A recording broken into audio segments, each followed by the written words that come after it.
আমাদের ওয়াজ নসিহতের কারণে মানুষের ভিতরে এখনো আল্লাহর ভয়টা আছে। জিনিসের প্রতিবাদ করতে হবে, দিনের উপর আক্রমণ আসলে প্রতিবাদ করতে হবে, কিন্তু প্রতিবাদের ভাষাটা কী হবে?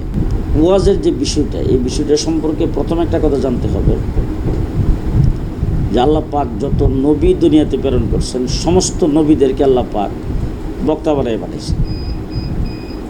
সমস্ত নবী আইসা তার উম্মতের সামনে ওয়াজের মাধ্যমে, বক্তৃতার মাধ্যমে দিন প্রচার করছে। ওয়াজ করাটা নবীদের সিফত।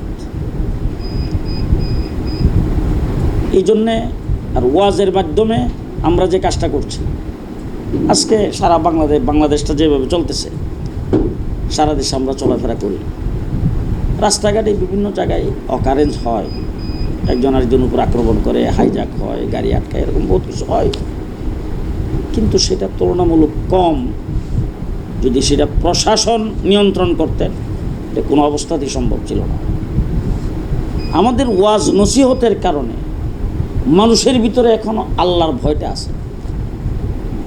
2 নম্বর হইল, আমাদের ওয়াজ নসিহতের কারণে মানুষ একটা কিছু করতে চিন্তা ভাবনা করে, মানুষের ভিতরে একটা লজ্জা শরম আছে। এই ওয়াজ নসিহতটা আমাদের দেশের ঐতিহ্য, বিশেষ করে ভারত উপমহাদেশ। আমাদের বুজুর্গানে দিন উলামায়ে কেরাম, খাজা মঈনুদ্দিন চিশতি রহমতুল্লাহ আলাইহি থেকে শুরু করে ভারতে দিন ইসলামটাই আসছে ওয়াজের মাধ্যমে। 2 নম্বর হলে, ইংরেজ যখন এই দেশ দখল করছিল, ইংরেজকে এই দেশ থেকে বিতাড়িত করে উলামায়ে কেরাম এই দেশটাকে স্বাধীন করেছে।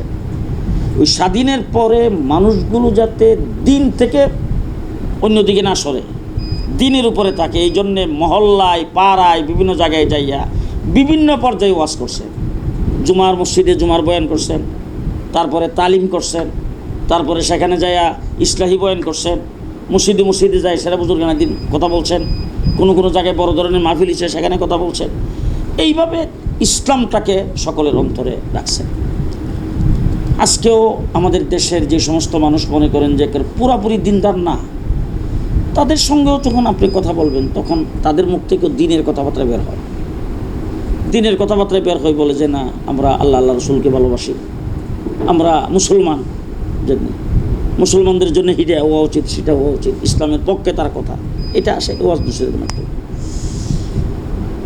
অতীতে আমাদের দেশে অনেক মুরব্বীরা ছিলেন।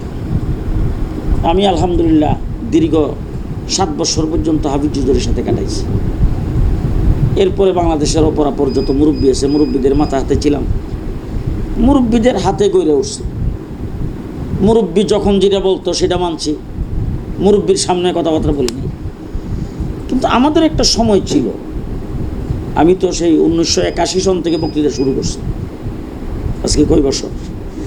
আমাদের একটা সময় ছিল, যেই সময়ে মনে করেন যে মুফতি ফজলুল হক আমিনী সাহেব, শাইখুল হাদিস আল্লামা আজিজুল হক রহমতুল্লাহ আলাইহি, তারপরে বাইতুল মুকাররমের খতিব ওয়াহিদুল হক সাহেব রহমতুল্লাহ আলাইহি, মৌলানা মুহিউদ্দিন খান সাহেব রহমতুল্লাহ আলাইহি, চরমনার পীর ফজলুল করিম সাহেব রহমতুল্লাহ আলাইহি, তারপরে ওনাদের সমকক্ষ আরও যত মুরব্বী বাংলাদেশে ছিলেন, ওনারা যখন এক স্টেজে থাকতেন, সেখানেও তো আমরা বক্তৃতা করছি, ওয়াজ করছি। তখন কথাবার্তাগুলি আমরা ওইভাবেই বলছি যে ওনারা যেই কথাটা যেভাবে বলতেন, এটা কি আমার মুখে মানাবে? আমি তো সেই কথাটা এইভাবে বলি দেই, আমি আমার মতো করে বলছি। আর ওনারা যে কথাটা যেভাবে বলছেন, সেই কথাটা আমি বলতে জানি এই জন্য যে ওনাদের মুখ থেকে এটা শোভা পায়, আমার মুখ থেকে শোভা পায় না। আজকে আমি এইটুকু বলতে পারি আপনাকে যে আজকে আমি জুনায়েদ আল হাবিব বা এরকম আরও যারা একটু সিনিয়র আছেন, তারা যে কথাটা বলবেন, বর্তমান আমাদের ছাত্র পর্যায়ে যারা, বা আমার কথা আমি বলতে পারি যে আমার নাতি টাতির পর্যায়ে অনেকে আছেন, এদের মুখ থেকে তো এই কথাটা সাজবে।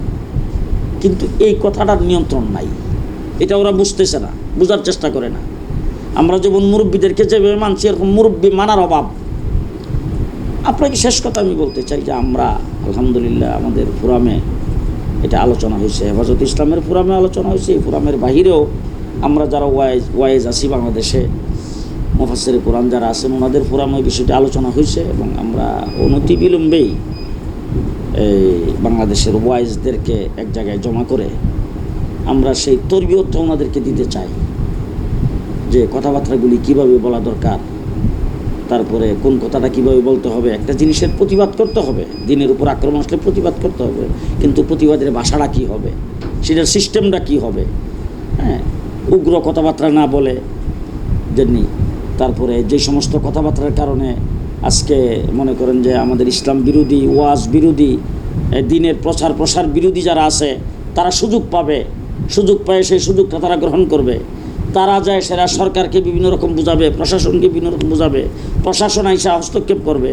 এই সমস্ত বিষয়গুলি যাতে মানে উতরাইয়া সামনের দিকে অগ্রসর হওয়া যায়, এই ব্যাপারে আমরা চেষ্টা করছি এবং আশা করি যে অচিরেই আপনারা জানতে পারবেন।